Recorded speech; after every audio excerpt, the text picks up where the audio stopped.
Good evening everyone, कैसे हैं आप सब लोग। मेरा नाम है राहुल और मैं दूंगा आपको सीडीपी का प्रैक्टिस सेट प्लस इसमें होंगे मैथ के क्वेश्चंस। तो बने रहिएगा हमारे साथ। Rahul Pandey official Telegram channel है, you can join this for PDF and more information. इसमें से कौन सा सत्य है, सत्य बताना है। तो बताओ सत्य कौन सा है। तो देखो, सामान्यतः लड़के बुद्धिमान होते हैं, गलत। तो सत्य पता है क्या है, बुद्धि का लिंग के साथ संबंधित नहीं होता। लड़के भी बुद्धिमान हो सकते हैं, लड़कियां भी हो सकती हैं। आंसर है सी। नेक्स्ट, इसमें से कौन सा विकास का सामान्य नियम नहीं है। तो विकास का कौन सा नियम नहीं है। तो देखो, विकास ना धीरे धीरे होता है, सही बात है। विकास एक चीज़ याद रखना, सामान्य से विशिष्ट की ओर होता है। तो देखो, इसने क्या कहा है, विकास एक निश्चित उम्र के बाद रुक जाता है, गलत बात। विकास जीवन पर्यंत चलता रहता है।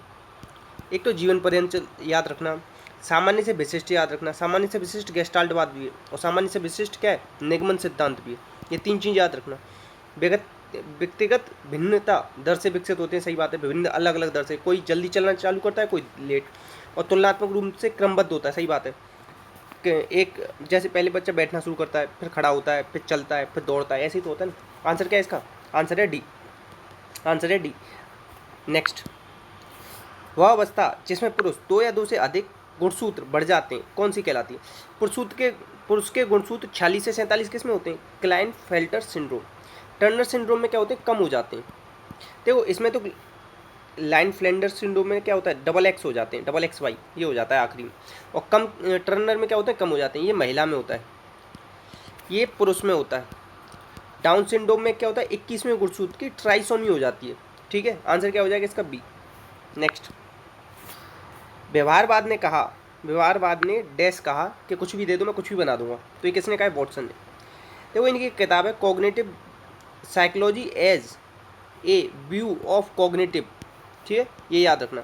इन्होंने किस पे प्रयोग किया था, वाटसन ने प्रयोग किया था अपने बेटे पे, अल्बर्ट नाम का। ठीक है, और इन्होंने क्या यूज किया था, खरगोश। और किसके सिद्धांत को यूज किया था इन्होंने, पावलव। ठीक है, ये सब याद रखना। व्यवहारवाद से रिलेटेड है ब्लैक बॉक्स थ्योरी। ठीक है, ये भी याद रख सकते हो आप। तो आंसर क्या हो जाएगा इसका, आंसर हो जाएगा सी। और वॉटसन ने क्या दिया, बहिर्दर्शन विधि, अंतर्दर्शन बुंट ने। ठीक है, ये भी याद रख सकते हो, आंसर है सी। नेक्स्ट, शिशु के प्रति सहानुभूति और प्यार दुलार, तो ये सब होता है अनुराग में। ठीक है, याद रखना। और बस आंसर है सी। अच्छा, ये पूछे जाते हैं गिलफोर्ड ने कितने संवेग दिए। गिलफोर्ड ने संवेग कितने दिए, 3। ठीक है, और 14 संवेग किसने दिए, मैकडूगल ने, जिनकी किताब है आउटलाइन ऑफ साइकोलॉजी। चेतना को बुरा शब्द कहा, और क्या इनसे related, introduction of social psychology. ये चीज़ याद रखना, आंसर क्या हो जाएगा, सी। नेक्स्ट, एनसीएफ 2005 कितनी भाषाओं में लिखा गया, तो ये लिखा गया 22 भाषाओं में। कितने फोकस पॉइंट है इसमें, 21। किस पे आधारित है, निर्मितवाद। लिया किसे गया है, रविन्द्रनाथ टैगोर के निबंध। कौन सा, सभ्यता और प्रगति। रविन्द्रनाथ टैगोर कौन से, व्यवहारवादी। एनसीएफ 2005 यशपाल से रिलेटेड, यशपाल। शिक्षा बिना बोझ के, शिक्षा बिना बोझ के, ये सब याद रखना। 5 इसके सिद्धांत है, फियर्ड, FEARD। एक तो फ्लेक्सिबिलिटी। ठीक है, ए से होता है all-round development, remove rote learning. और डी से क्या होता है, डेमोक्रेटिक एनवायरनमेंट। और ई से होता है क्या, एलेबोरेशन। आंसर क्या हो जाएगा इसका, डी। आंसर क्या हो जाएगा, डी। 10 लाख रुपए दिए गए थे हर स्टेट को लागू करने के लिए। ठीक है, याद रखना। एनसीएफ ये कौन सा, 4th वाला है। पहले आया था 75 में, फिर 88, फिर 2000, 2005। आंसर क्या है इसका, डी। नेक्स्ट, निम्न में से कौन सा क्षेत्र प्याजे के द्वारा कम आंका गया। तो प्याजे सामाजिकता की बात नहीं करते, क्यों नहीं करते, सामाजिकता की बात करते हैं, बायकोट्स्की। इन्होंने 3 प्रकार की भाषा दी है, social speech, private speech, inner speech. और इन्होंने क्या दिया, ZPD, zone of proximal development. इन्होंने और पता है किसका यूज किया, इसके फोल्डिंग का। ये टर्म किसने दिया, ब्रूनर ने। ब्रूनर की किताब है कौन सी, रेलिवेंस ऑफ एजुकेशन। ब्रूनर ही कौन से, संरचनात्मक निर्मितवाद दिया इन्होंने। ठीक है, और ब्रूनर ने इनेक्टिव, आइकॉनिक, सिम्बॉलिक ये स्टेज दिए। और इन्होंने क्या दिया बताओ, डिस्कवरी लर्निंग। और मास्टर लर्निंग किसने दिया है, ये ब्लूम ने दिया है, 0.85 जिसमें होना चाहिए परसेंट। ठीक है, याद रखना। अहम केंद्रित किसने बताया, प्याजे ने। कौन सी स्टेज में, दूसरी स्टेज में। ठीक है, याद रखना। प्याजे कहाँ के, स्विट्जरलैंड के। 4 से 12 वर्ष के बच्चों पर प्रयोग किए। ठीक, आंसर क्या हो जाएगा इसका, बी।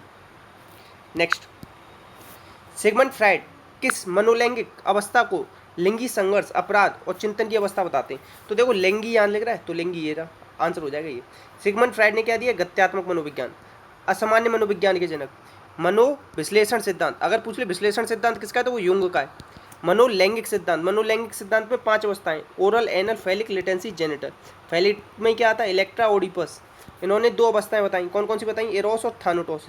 ये मृत्यु मूल प्रवृत्ति, ये जीवन मूल प्रवृत्ति, याद रखना। ठीक, और इनका याद रखना कि हाँ, इंट्रोडक्शन टू सोशल साइकोलॉजी नहीं, साइकोपैथोलॉजी ऑफ एवरीडे लाइफ, ये इनकी किताब है। किताब कौन सी है? साइकोपैथोलॉजी ऑफ एवरीडे लाइफ, ठीक है, याद रखना। और बस इंटरप्रिटेशन ऑफ ड्रीम्स, ये भी याद रख सकते हो आंसर। और इनके शिष्य कौन कौन से बताओ? शिष्य हैं इनके युंग, एडलर। एडलर ने क्या दिया है? एडलर ने मनोविज्ञान दिया है। मनोविज्ञान में कौन सा वाला मनोविज्ञान दिया बताओ? व्यक्तिगत मनोविज्ञान, ठीक है। आंसर क्या है इसका? सी, याद रखना। नेक्स्ट, इसमें से कौन सा विकास के छोटे बच्चों में मानसिक व संज्ञानात्मक में सर्वाधिक मददगार होता है? तो शारीरिक विकास। शारीरिक विकास सारे विकासों का मूल आधार है, ये पूछा जाता है कि मूल आधार क्या है? शारीरिक विकास, याद रखना, ठीक है। आंसर हो जाएगा बी।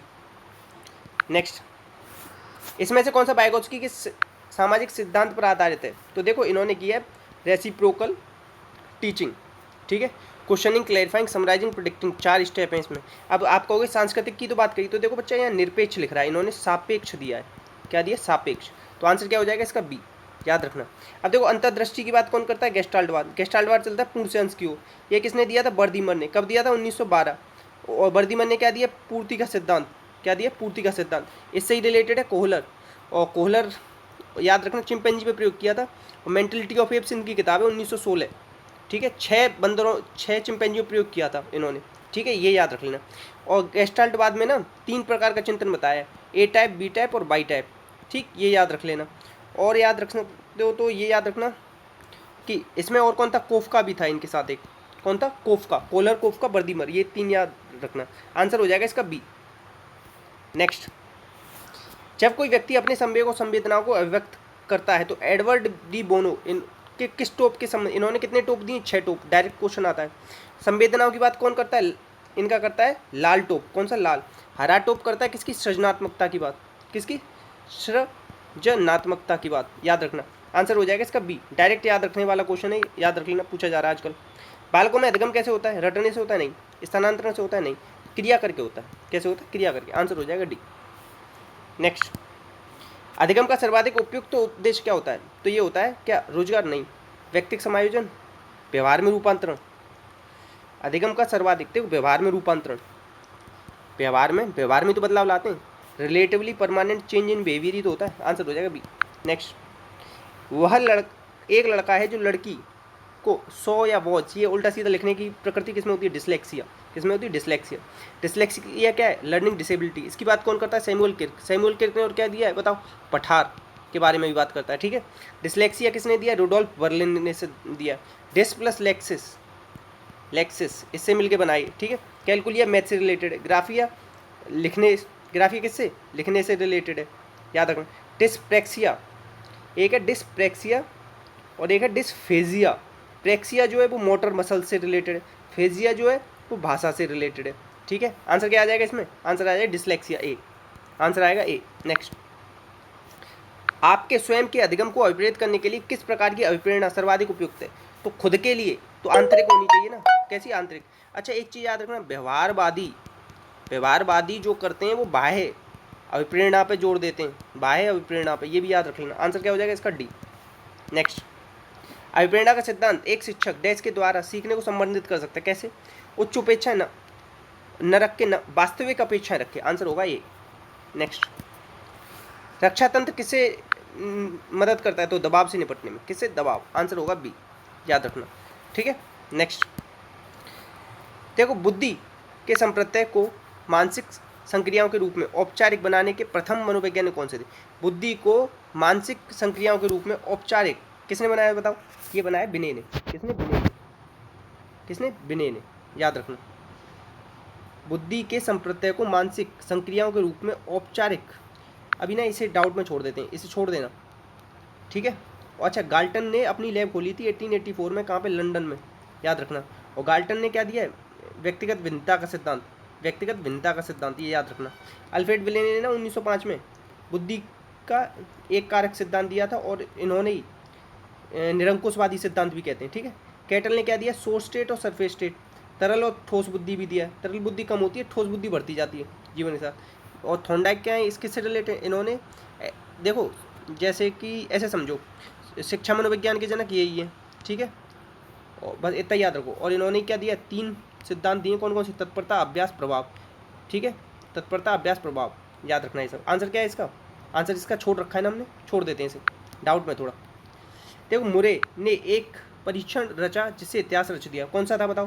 देखो बाकी पूर्ति SCT, ये तो पाइन और टेंडलर ने दिया था।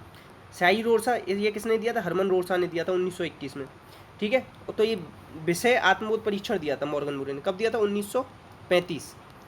कितने कार्ड थे इसमें? 30। 10 पे आदमी के, 10 पे औरत के, 10 पे दोनों के चित्र होते हैं, ये याद रखना, ठीक है। और स्याही डब्बा में कितनी होती हैं? 5 पे काला सफ़ेद, 2 पे काली लाल, 3 पे विभिन्न रंग, ये याद रखना, ठीक। आंसर क्या हो जाएगा इसका? सी। आंसर हो जाएगा सी। नेक्स्ट, समस्यात्मक बालक कौन सा नहीं है बताओ? जो बच्चा मंदबुद्धि है वो कोई समस्यात्मक थोड़ी ना, जो कहना न माने, झूठ बोले, चोरी करे, ये सब होता है। आंसर हो जाएगा डी। नेक्स्ट, निःशुल्क और अनिवार्य शिक्षा का अधिकार 2009 के अंतर्गत इसमें से कौन सा कार्य में नहीं लगाया जा सकता शिक्षक को? तो 2009 ये कब लागू हुआ था? 1 अप्रैल 2010, ठीक है, याद रखना। अगर किसी स्टेट में पूछ ले, जैसे यूपी में, राजस्थान में, तो ये लागू हुआ है 2011, ये भी याद रखना। तो पल्स पोलियो कार्यक्रम में नहीं लगा सकते, क्यों नहीं लगा सकते? धारा 27 कहती है नहीं लगा सकते। धारा 28 क्या कहती है? कि कहीं ट्यूशन नहीं पढ़ा सकते प्राइवेट। धारा 29 क्या कहती है? CCE, कंटिन्यूस और कॉम्प्रिहेंसिव एवेल्युएशन की बात करती है। आंसर क्या हो जाएगा इसका? सी। देखो जनगणना में तो लगाते हैं ना, अभी भी हमारे घर पे आ रहे हैं जनगणना वाले, तो उसमें तो लगाते हैं। आंसर है सी। आंसर क्या है? सी। आपदा कार्य जैसे कहीं भूकंप वगैरह आ गया, वहाँ पे भी लगा देते हैं। पल्स पोलियो में नहीं लगाएंगे। नेक्स्ट, NCF का पूरा नाम क्या है? National curriculum framework.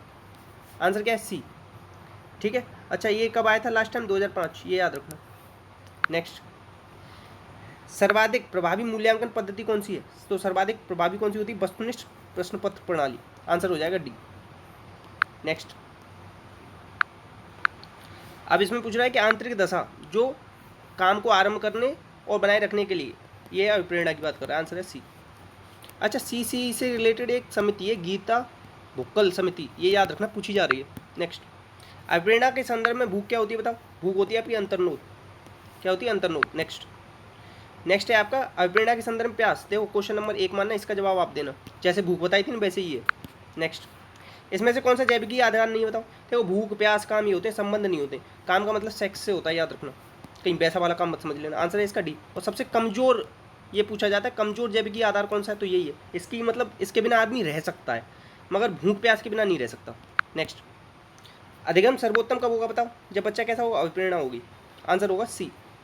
नेक्स्ट, अब इसमें कह रहा है 0 से 90 तक विषम संख्याओं का योग क्या होगा? देखो 90 तक में विषम संख्या कितनी हुई? 45।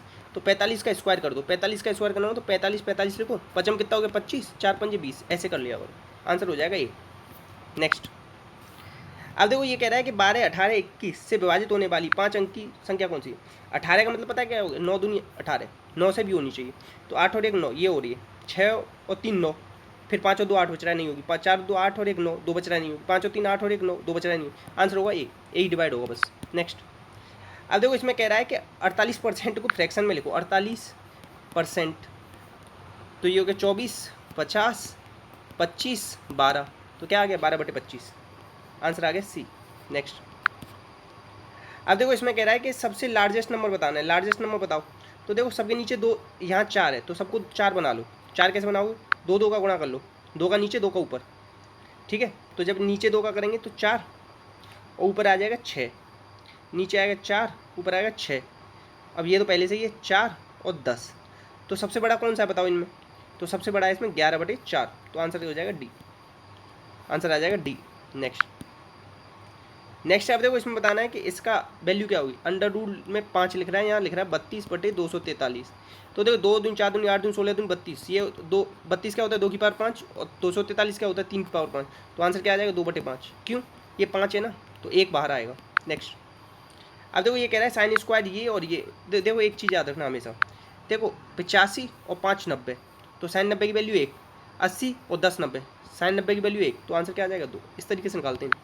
नेक्स्ट, अब देखो ये कह रहा है कि ये वैल्यू दे रखी है, इसका मान बताओ। तो C/D कितना दे रखा है? 1/3/4। इसे क्या लिख सकता हूँ? 1 × 4/3, या डायरेक्ट क्या लिख सकता हूँ? 4/3। C/D की वैल्यू क्या आएगी? 4/3। याद रखना C/D की वैल्यू क्या आई? 4/3। तो एक बार जोड़ो एक बार घटाओ, 4 2 7 बटे 4 में 3 गए तो 1, तो आंसर क्या आ जाएगा? डी। नेक्स्ट, अब नेक्स्ट है क्वेश्चन, आपको बताना है कि 3 अंकों की सबसे छोटी अभाज्य संख्या कौन सी है? तो 101 होती है। डायरेक्ट याद करने वाला क्वेश्चन। नेक्स्ट, अच्छा एक क्वेश्चन एक वो लिख लो, 44 दोबारा बता दूँ, 44, 22, 32, 23, 21, ये 1 से लेके 100 तक की अभाज्य संख्या। देखो 10 तक कितनी आती है 4, 20 तक कितनी आती है 9 जोड़े, 30 तक कितनी 40, 50, 60, 70, 80, 90, 100, ये पूछी जाती है संख्या के 10 से 50 तक कितनी है, 20 से 30 तक कितनी है, तो वहाँ लगा सकते हो आप। कोई डाउट आए तो कमेंट बॉक्स में पूछना। इसी के साथ अपना का ध्यान रखना। जय हिंद, जय भारत।